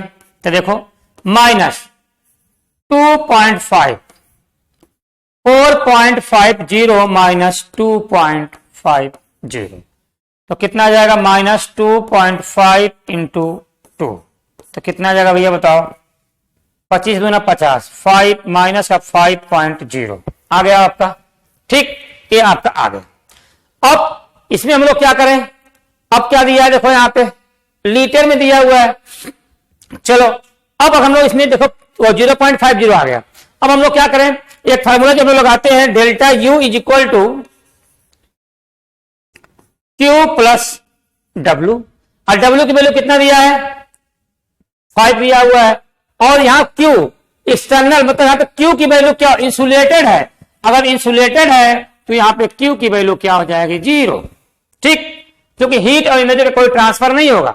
तो delta U is equal to क्या होगा 0 प्लस यहां पे माइनस का 5.0, ठीक। लेकिन यहां पे क्या करेंगे हम लोग, देखो यहां पे क्या दिया है आपका लीटर में दिया हुआ है, तो हम लोग क्या करेंगे भैया यहां पे इसको हम लोग क्या करेंगे यहां पे 1 क्या 80, देखो इसमें हम लोग क्या करेंगे 101, क्या करेंगे हम लोग 101.3 से हम लोग मल्टीप्लाई कर देंगे भैया। क्यों करेंगे, क्योंकि देखो इसको हमको जूल में चेंज करना है, तो लीटर को देखो यहां पे क्या दिया है, तो हम लोग क्या करेंगे माइनस का 5.0 इंटू 101.6, ठीक। तो 101.6 से जब हम लोग मल्टीप्लाई कर देंगे भैया ना, तो क्या आ जाएगा आपका, देखो 5 6 के 30 0, 5 के नम 5 3 8 0, 5 के नम 5, क्या आ जाएगा आपका जूल आ जाएगा, ठीक। तो देखो भैया 508 माइनस में आ रहा है, माइनस में आएगा 508, देख लीजिए माइनस का 505 प्लस 505 माइनस 500 क्या जाएगा आपका 508, देखो लगभग यही आ रहा है 508, second is the correct answer हो जाएगा, मतलब लगभग इसके बराबर ही आ रहा है, देख लीजिए भैया। तो क्या करना पड़ेगा हमको 101.6 से हमको मल्टीप्लाई करना पड़ेगा, ठीक है ना, जूल में चेंज करना है, ठीक है। चलो भैया अब आगे हम लोग क्या, आइए सबसे शानदार क्वेश्चन की बात करें 123, arrange the following order of decreasing number of unpaired electron. तो अनपेड इलेक्ट्रॉन क्या होता है, जिसके पास जितने क्या डी सबसेल में जितने सिंगल ऑर्बिटल में एक एक इलेक्ट्रॉन के होंगे उसी को हम लोग क्या बोलते हैं अनपेड इलेक्ट्रॉन। अब इसके लिए हमको समझना पड़ेगा H2O क्या होता है, यहां पर वीक लिगेंड होता है, Cn क्या होता है स्ट्रांग लिगेंड होता है, यहां Cn क्या होगा स्ट्रांग लिगेंड होगा, यहाँ पे क्या होगा आपका वीक लिगेंड होगा। अगर हम लोग इसकी बात करें, ऑक्सीडेशन नंबर की बात करें, तो यहाँ पे आयरन पे कितना चार्ज आएगा, प्लस का 2, ठीक। और जब इसका इलेक्ट्रॉनिक कॉन्फ़िगरेशन लिखेंगे तो आयरन का एटॉमिक नंबर कितना होगा, 26, तो हम लोग क्या लिखेंगे, आर्गन 18 और लिखते हैं हम लोग 3d6 एंड 4s2। यहां से 2 इलेक्ट्रॉन निकल जाएगा, तो डी सबसेल में कितने होते हैं, 5 ऑर्बिटल, और यहां पे कितने होंगे इलेक्ट्रॉन, देख सकते हैं आप, 1 2 3 4 5 और 6। तो कितने नंबर ऑफ अनपेयर्ड इलेक्ट्रॉन है, 4 हो जाएंगे, ठीक। तो फर्स्ट वाले के पास कितने हो जाएंगे, 4। चलो भैया, सेकेंड की बात करें, स्ट्रांग लिगेंड है, तो यहां पे क्या होगा, आयरन का ऑक्सीडेशन नंबर कितना आएगा, यहाँ पे प्लस का 3 हो जाएगा, क्योंकि एक साइनाइड पे 1 -1 4, 6 पे -6 उधर जाएगा, +6 -3 +3। यहां देखिए आयरन का एटम नंबर 26 होता है, तो क्या लिखेंगे, आर्गन का 18 और क्या लिख देंगे हम लोग, 3d6 एंड 4s2। लेकिन यहां पे 2, यहां से एक इलेक्ट्रॉन निकल जाएगा, तो क्या बचेगा, आर्गन का 18 और क्या बचेगा आपका 3d5 हो जाएगा। यहां स्ट्रांग लिगेंड है, तो डी सबसेल की बात करेंगे, तो डी सबसेल में होते हैं 5 ऑर्बिटल और इलेक्ट्रॉन 1 2 3 4 5। लेकिन यहां पे क्या होगा भैया, यहां ए वाला इलेक्ट्रॉन किसमें चले जाएंगे, इसमें, ए वाला जब चला जाएगा इसमें, तो यहां पे क्या होगा आपका, यहां पे 1 2 3 4, 1 2 3 4 1 5, इसका मतलब इसके पास एक ही अनपेयर्ड इलेक्ट्रॉन होंगे, 1 अनपेयर्ड इसके पास इलेक्ट्रॉन होंगे, ठीक है भैया। देखो 1 इसके पास हो जाएंगे। और इनकी बात करें हम लोग, देखो, तो अगर इसकी बात करें हम लोग थर्ड वाले की, ये क्या था आपका फर्स्ट का, ये क्या हुआ आपका सेकेंड का, और अगर हम लोग थर्ड की बात करेंगे तो देखो आयरन पे कितना चार्ज आएगा, प्लस का 2। जब आयरन पे प्लस का 2 चार्ज आ जाएगा, तो यहाँ पे क्या होगा आपका 3d6 एंड 4s2, यहाँ 2 इलेक्ट्रॉन निकल जाएगा। अब फिर यहाँ पे क्या होगा आपका, देख सकते हैं 1 2 3 4 5, 1 2 3 4 5 6। तो यहाँ पे क्या होगा, पेयरिंग होती है, स्ट्रांग लिगेंड है, तो ये वाला इसमें चला जाएगा और ये वाला इसमें चला जाएगा, तो क्या हो जाएगा, इसके पास कोई भी अनपेयर्ड इलेक्ट्रॉन नहीं होंगे, क्योंकि देखो सब क्या हो गए आपके पेयर हो गए, सब क्या हो जाएंगे भैया, पेयर हो जाएंगे। तो इसके पास क्या होगा आपका 0 हो जाएगा, ठीक। तो इसके पास कितना होगा भैया, 0। क्या होगा भैया बताओ, 0। हाँ लिख सकते हैं, क्या होगा भैया, इसके पास 0 हो गया। अब इसके बाद देखें हम लोग H2, तो आयरन फोर्थ की बात करें, तो आयरन पे कितना आएगा, प्लस का 3 चार्ज, और यहां पे क्या लिखेंगे, 3d6 4s2। तो यहां पे 3 इलेक्ट्रॉन निकालेंगे, तो 3d5 एंड 4s 0 हो जाएगा। यहां पे 5 की बात करेंगे, H2 क्या वीक लिगेंड, तो इसके पास डी सबसेल की बात करेंगे, तो इसके पास 1 2 3 4 5, 1 2 3 4 5, मतलब 5 अनपेयर्ड इलेक्ट्रॉन हो जाएंगे। इसका मतलब यहां पे क्या होगा, 5 अनपेयर्ड इलेक्ट्रॉन हो जाएंगे। तो फर्स्ट पूछा गया है, इन डिक्रीजिंग आयरन पूछा है अनपेयर्ड इलेक्ट्रॉन का, तो फोर्थ का तो सबसे पहले आएगा, फोर्थ के बाद हमारा आएगा फर्स्ट, देखो 4 है, फिर सेकेंड, फिर थर्ड। तो देखो ये हमारा क्या हुआ आपका, बात करेंगे हम लोग, तो यहां पे भैया जो हमारा आंसर आएगा, fourth is the correct answer आपका आ जाएगा। तो थोड़ा सा कैलकुलेटिव था, थोड़ा सा हमको इसको करना था। 23 का answer fourth is the correct answer होगा। आइए भैया बात करते हैं 24, the coordination number of the CO इन, इसमें पूछा गया है। तो जितने नंबर ऑफ लिगेंड्स होते हैं ना, उसी हम लोग कोऑर्डिनेशन नंबर बोलते हैं, और जो बड़े ब्रैकेट के अंदर होता है वही क्या होता है, कोऑर्डिनेशन क्या बोले, इसको लिगेंड्स बोलते हैं। तो 2 2 4 और 2 6, इसका मतलब क्या है, 6 लिगेंड है, 6 क्या है, लिगेंड्स हैं। अगर 6 लिगेंड होंगे तो इसका मतलब कोऑर्डिनेशन नंबर कितना होगा, COORDINATION, कोऑर्डिनेशन नंबर कितना हो जाएंगे, इज इक्वल टू 6 हो जाएगा। ऐसे +6 न लिखिए, 6 लिख दीजिए, ठीक, ऐसे हो जाएगा। तो क्या होगा भैया, third is the correct answer आपका हो जाएगा। तो 124 third is the correct answer हो जाएगा। चलिए अगले क्वेश्चन की बात करें, यहां पूछा जाएगा ऑक्सीडेशन नंबर कितना है कोबाल्ट का, तो देखो यहां पे -2 -1 प्लस का 3 हो जाएगा। क्या ऑक्सीडेशन नंबर, ठीक।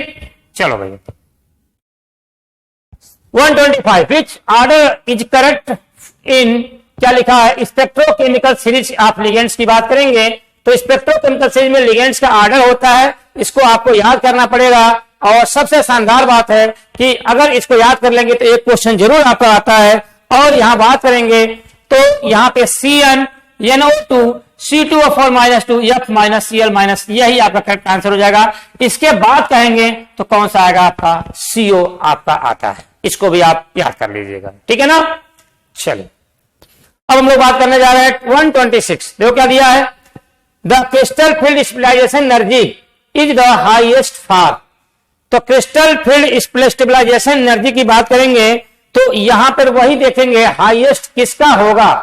तो यहां पे देखेंगे तो हाईएस्ट, अगर क्रिस्टल फील्ड स्टेबलाइजेशन एनर्जी की बात करेंगे तो यहां जो हम लोग देखेंगे ना, तो यहां पे कौन सा होगा आपका, जिसका हाइब्रिडाइजेशन, देखो यहां पे अगर इस कंपाउंड का हम लोग हाइब्रिडाइजेशन निकालेंगे ना तो D2sp3 हो जाएगा, और इनका निकालेंगे तो कितना आएगा आपका, क्या sp3 हो जाएगा। इनकी बात करेंगे तो यहां पर भी क्या होगा आपका sp3, इनकी बात करेंगे तो यहां पर भी क्या होगा आपका sp3। तो देखो D2sp3 है, कोबाल्ट अमोनिया के साथ स्ट्रांग लिगेंड की तरह बिहेव करेगा, और यही इसका क्या होता है, highest crystal field stabilisation energy होती है। और इसका शेप कैसा होता है, ऑक्टाहेड्रल, ऑक्टाहेड्रल होता है, याद कर लीजिएगा। Third is the correct answer इसका हो जाएगा, ठीक है ना भैया। चलिए आइए अब हम लोग बात करते हैं अगले क्वेश्चन की 127। ऑक्सीडेशन नंबर ऑफ प्लेटिनम इन, ये पूछा गया है। तो देखो C2O4 है, एथिलीन है, तो देखो भैया यहां निकाल लीजिए, इसको x मान लीजिए, इसका 0 होता है, इसका -3 is equal to -1, x is equal to -1 इधर जाएगा प्लस का 3, x इज इक्वल टू कितना आएगा +2। तो प्लेटिनम का ऑक्सीडेशन नंबर कितना हो जाएगा +2, और कोऑर्डिनेशन नंबर कितना हो जाएगा 3 और 1 4। ठीक है भैया, ये आपको याद करना पड़ेगा और समझना भी पड़ेगा। देखिए भैया अगले क्वेश्चन की बात करें 128, number of D electron in chromium X24 in CiH2O6+3। तो नंबर ऑफ डी इलेक्ट्रॉन पूछा, तो देखो कैसे निकालेंगे। क्रोमियम का ऑक्सीडेशन नंबर निकाल लीजिए, इसका 0 होता है यहाँ +3, तो क्रोमियम पे कितना चार्ज आ जाएगा +3। ठीक है, क्रोमियम का एटॉमिक नंबर कितना होता है 24, तो क्या लिखेंगे हम लोग, आर्गन का 18, 3d5 एंड 4s1। जब प्लस का 3 चार्ज आएगा तो इसका मतलब यहां से 1 यहां से 2 निकल जाएंगे, तो बचेगा क्या आपका, आर्गन का 18 3d3। अब डी सबसेल में देखो कितने होते हैं, ऑर्बिटल 5, तो कितने होते हैं इलेक्ट्रॉन अनपेयर्ड, देखो 3। इसका मतलब क्या होगा आपका, नंबर ऑफ इलेक्ट्रॉन कितने होंगे 3 इलेक्ट्रॉन हो जाएंगे। नंबर ऑफ इलेक्ट्रॉन कितने होंगे 3, 4 इज द करेक्ट आंसर आपका हो जाएगा। ठीक है भैया, चलिए आइए आगे हम लोग बात करते हैं 129। When 1 mole of each of the following complex is treated with excess of AgNO3, which gives maximum amount of AgCl। तो भैया देखो अगर हम लोग क्या करें, यहां पे AgNO3 के साथ रिएक्शन करा दें, यहां पर भी AgNO3 के साथ रिएक्शन करा दें, और यहां पर भी AgNO3 के साथ रिएक्शन करा दें, और यहां पर भी हम लोग क्या करें, AgNO3 के साथ रिएक्शन करा दें। तो जब कराएंगे भैया रिएक्शन, तो यहां पे क्या करो, 3Cl है, यहाँ 2Cl है, यहाँ पे Cl है, यहाँ कुछ भी नहीं है, तो यहाँ क्या करेंगे हम लोग 3 लिख दें, यहाँ 2 लिख दें, यहाँ 1 लिख दें, यहाँ पे 0। इसका मतलब यहाँ पे क्या होगा, प्रेसिपिटेट कैसे बनेगा, CONH3, यहाँ क्या हो जाएगा 6, और क्या लिख देंगे हम लोग, यहाँ पे क्या बन जाएगा आपका NO3 का होल थ्रायस प्लस 3AgCl का प्रेसिपिटेट मिलेगा। इनकी बात करेंगे तो क्या बनेगा, CONH3, यहाँ पे 6 हो जाएगा, और क्या बोलेंगे NO2 का होल ट्वाइस, और प्लस क्या बनेगा 2AgCl का प्रेसिपिटेट मिल जाएगा। इनकी बात करेंगे तो CONH3, यहां पे क्या होगा आपका 6, और यहां पे क्या होगा आपका, देखो CO, यहां पे क्या करेंगे NO3, यहां पे NO3 है, और प्लस AgCl का प्रेसिपिटेट मिल जाएगा। इनकी बात करेंगे तो कोई भी प्रेसिपिटेट नहीं देंगे, क्योंकि इनके बाहर कोई भी आयन नहीं है। अब पूछा क्या गया भैया कि मैक्सिमम, तो मैक्सिमम अमाउंट कहां मिल रहा है आपका 3AgCl, यहीं पे मिल रहा है। तो यहां पे क्या होगा आपका, first is the correct answer हो जाएगा। ठीक है ना, याद रखिएगा आप लोग। चलो भैया अगले क्वेश्चन की बात करें तो आइए भैया 130, विच of the following is a negative charge bidentate ligand. Negative charge पूछा है, तो अगर निगेटिव चार्ज बाइडेंटेड लिगेंड की बात करेंगे ना, तो बताओ यहां पे कौन होगा आपका नेगेटिव चार्ज बाइडेंटेड लिगेंड। तो यहां पर हम लोग बनाए हैं तो कैसे होगा आपका, यहां पे हम लोग स्ट्रक्चर बना दें, डाइमिथाइल ग्लाइऑक्सीमेटो। तो डाइमिथाइल ग्लाइऑक्सीमेटो का स्ट्रक्चर कैसे बनेगा, यहां पे हम लोग लिखेंगे CH3C, ठीक। और हम लोग क्या करेंगे, डबल बॉन्ड ओ, यहां पे लिखते हैं हम लोग क्या, डबल बॉन्ड यहां पे N और यहां पे O-, ठीक। उसके बाद अब हम लोग यहां पे लिखे तो ये क्या होगा आपका, यहां से लोन पेयर अपना सेंट्रल मेटल एटम को डोनेट करेगा। और अगर हम लोग देखें तो यहां पे क्या होगा आपका NC और यहां पे CH3 और यहां पे क्या होगा आपका, क्या होगा आपका OH हो जाएगा। और यहां पर भी क्या होगा आपका सेंट्रल मेटल एटम को डोनेट करेंगे। और यही जो हमारा सेंट्रल जो मेटल एटम को डोनेट करते हैं ना भैया, इसी को बोलते हैं डाई मिथाइल ग्लाइऑक्सीमेटो बोल देंगे। यहां निगेटिव बाइडेंटेड लिगेंड होता है। और यहां पे साइनो की बात करेंगे CN- मोनोडेंटेड होता है। एथिलीन डायमीन न्यूट्रल होता है मोनोडेंटेड लिगेंड। और एसीटेटो की बात करेंगे तो भी क्या होगा, मोनोडेंटेड लिगेंड होता है। तो बाइडेंटेड की बात करेंगे तो यही हमारा बाइडेंटेड, देखो दो यहां से आपके आ रहे, ठीक। चलो भैया 131 formula of hexa aqua manganese second sulphate. बहुत ही शानदार क्वेश्चन है। बताओ भैया यहां पूछा जाएगा, बताओ इसका फार्मूला क्या बनेगा। तो बताओ भैया इसका फार्मूला क्या बनना चाहिए। देखो हेक्सा एक्वा है तो हम लोग क्या करें, हेक्सा एक्वा तो H2O6, हेक्सा क्या होगा आपका एक्वा, मैग्नीज Mn। अब ऐसे हम लोग करते हैं। अब क्या पूछा है सल्फेट, तो फास्फेट तो PO4 हो जाएगा, यही होता है फास्फेट। नहीं फास्फेट पे माइनस का 3 चार्ज होता है। तो हम लोग क्या करें भैया, तो यहां पे हम लोग जो क्या करेंगे, यहां पे इसको हम लोग क्या करें, हम लोग यहां पे इसको हम लोग ऐसे लिख दें और यहां पे हम लोग क्या लिख दें ऐसे। तो जब इसका कोफिशिएंट इसके पास, इसका कोफिशिएंट इसके पास जाएगा ना, तब यहां पे चार्ज हो जाएगा मैग्नीज पे प्लस का 2 चार्ज हो जाएगा, ठीक। तो देख लो भैया कौन सा आंसर होगा, यहां पे यहां पे यहां पे, यही आपका होगा करेक्ट आंसर, ठीक है ना, याद रखिएगा आप लोग। चलिए 132 the crystal field splicing energy आप ऑक्टाहेड्रल के लिए दिया हुआ है, आपका इतनी वैल्यू है। तो क्रिस्टल फील्ड आप टेट्राहेड्रल COCl4-2 के लिए, मतलब delta T is equal to 4/9 delta octahedral. तो देखो भैया 4/9 इंटू 18000, तो 9 दूना 18, 2000 और 4 कितना होगा आपका 8000 क्या आएगा आपका सेंटीमीटर इनवर्स। देख लो भैया क्या दिया है, third is the correct answer आपका हो जाएगा, ठीक है ना। चलिए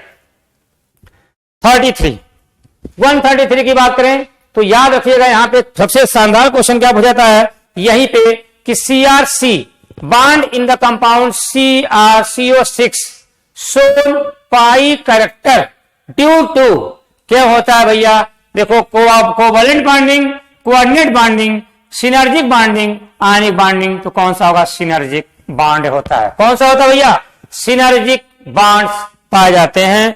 और यहां अगर पूछा जाएगा तो सिनर्जिक बॉन्ड की अगर हम लोग बात करेंगे तो यहां पे जो कार्बन मोनो का CO की बात करेंगे तो यहां पे आपका ये क्या करता है, इसने अपना लोन पेयर किसको देता है, मेटल को देता है। और जब मेटल को देता है तो यही पे क्या होता है, पाई कैरेक्टर यहां पे पाया जाता है, ठीक। तो यहां अगर हम लोग देखें तो हम लोग थोड़ा बना भी दे तो और अच्छा लगेगा, ठीक। और यहां पे हम लोग देखें तो हम लोग ऐसे बना दें, ठीक है ना। थोड़ा हम 3 तरीके से बना दें और अच्छा लगेगा देखने में। तो जब हम लोग क्या करेंगे, इसके बीच में बांड बनाए, इसके बीच में बांड बनाएंगे तो क्या बनेगा बताओ हमारा, यहां पे जो बांड बनेगा पाई स्टार बनेगा, इनके बीच में जो बांड बनेगा क्या बनेगा आपका, पाई बांड बनता है। यहां जो बांड बन रहा है ना, यहां से यहां पे क्या बन रहा है, सिग्मा बांड बन रहा है, ठीक। और जो यहां से जब इसमें बांड बनेगा ना, वो क्या बनेगा आपका, पाई बांड बनता है, ठीक। तो ये आपको ये ध्यान देना पड़ेगा कि कैसे कौन सा बांड बनता है।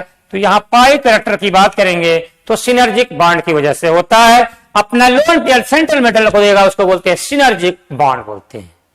अब मेटल कौन सा होगा, आपका क्रोमियम मेटल होगा, कौन सा होगा, क्रोमियम। चलिए अब देख लिया 134, which are the following will show highest molar conductivity in aqueous solution.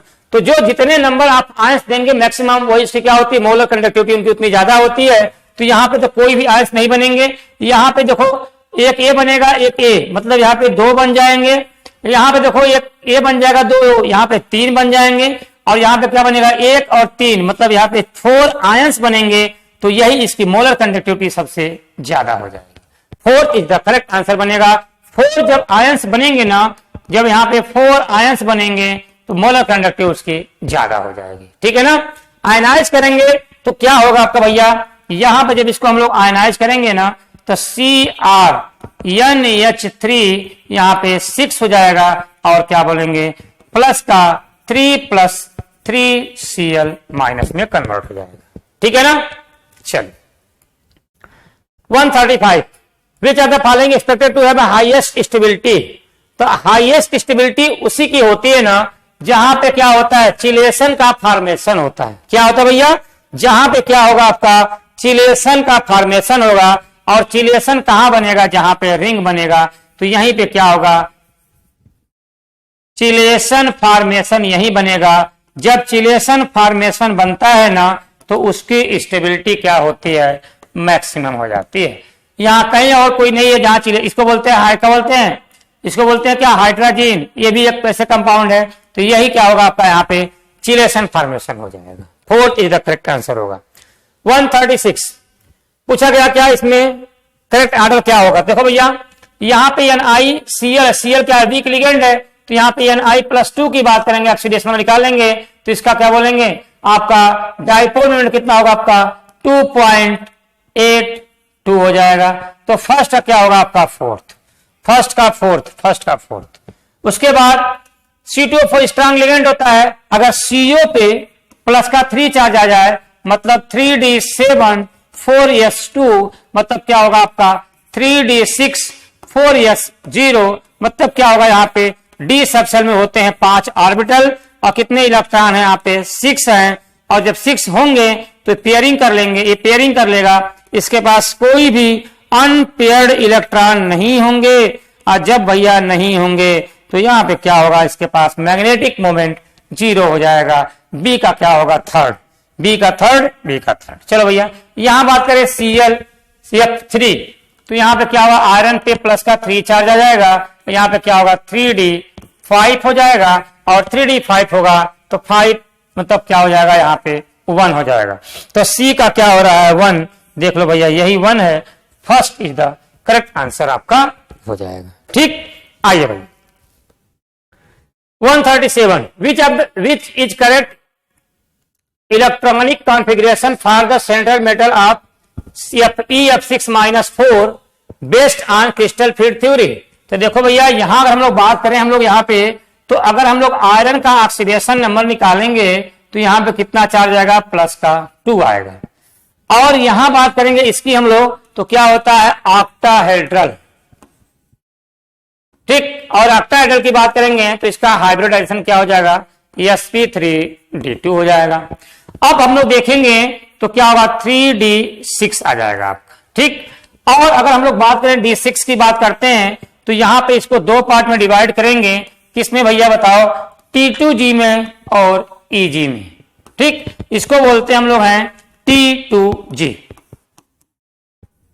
इसको हम लोग क्या बोलते हैं EG। और अगर यहां फ्लोरीन क्या वीक लिगेंड है ना, और अगर वीक लिगेंड है ना तो सबसे पहले क्या होगा आपका, लोअर एनर्जी में इलेक्ट्रॉन की फिल करते हैं, फिर हम लोग क्या करते हैं इसमें ही फिल करेंगे, फिर छठवां इलेक्ट्रॉन हम लोग इसमें लेके जाते हैं। तो पूछा क्या गया है भैया, यहां पे T2G में कितने होंगे, देखो 4 हो जाएंगे, EG में कितने होंगे 2।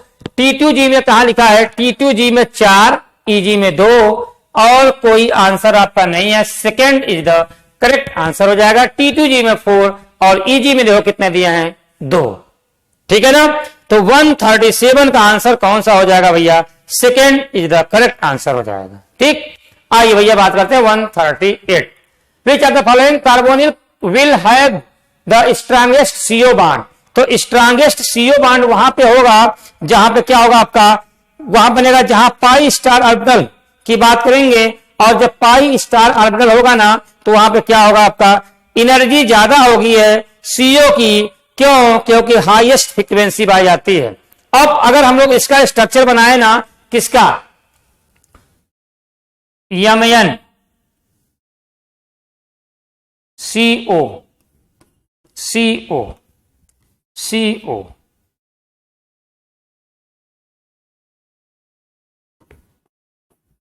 तो अगर आप देखेंगे ना भैया यहां पे, तो यहां पे क्या होगा ना, यहां +1 चार्ज हो जाएगा, और यहां पे क्या होगा, स्ट्रांगेस्ट CO बॉन्ड यहीं पे पाया जाता है। क्यों होता है, क्योंकि मैक्सिमम एब्जॉर्बेशन होता है। तो ऐसे लिख दें CO बॉन्ड इंक्रीजेज, ऐसे लिख दें CO बॉन्ड इंक्रीजेज, अगर CO बॉन्ड इंक्रीज होगा ना तो एब्जॉर्ब ज्यादा करेगा, क्या करेगा, हायर फ्रीक्वेंसी को, एब्जॉर्ब हायर फ्रीक्वेंसी।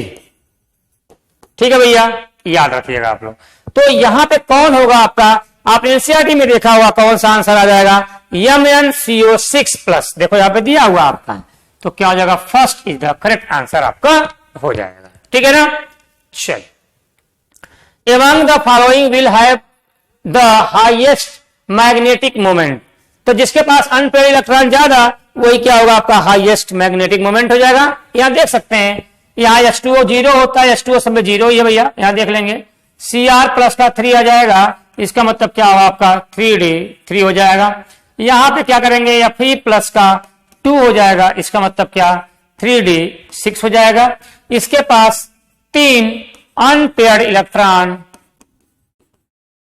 और यहां पे कितने होंगे आपके 4 अनपेयर्ड इलेक्ट्रॉन हो जाएंगे। इनकी बात करेंगे तो क्या होगा, Zn+ का 2 हो जाएगा, मतलब 3D 10 हो जाएंगे। तो यहां क्या होगा, 0 अनपेयर्ड इलेक्ट्रॉन। तो पूछ रहा है हाईएस्ट मैग्नेटिक मोमेंट किसका होगा, जिसके पास अनपेयर्ड इलेक्ट्रॉन जितने ज्यादा, उसका मैग्नेटिक मोमेंट उतना ज्यादा होगा। Second is the correct answer हो जाएगा। और यहां पे कितना होगा, 4.90 बोर मैग्नेटॉन होता है। यहां 3 दिया है, तो 3 पॉइंट क्या होगा आपका 85 बोर मैग्नेटॉन हो जाएगा। ठीक है ना, याद रखिएगा। चलिए, यहां पे 0 हो जाएगा। 140 की बात करें हम लोग, तो क्या दिया है, which one of the following coordination compound is used to inhibit the, क्या दिया है, ग्रोथ ऑफ ट्यूमर। तो याद रखिएगा, ग्रोथ ऑफ ट्यूमर को अगर इनहिबिट कम करेगा, कौन करता है, सिस्प्लेटिन करता है।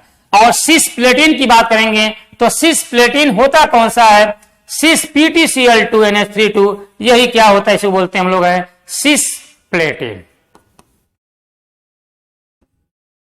यही क्या करता है, inhibit the growth of tumour.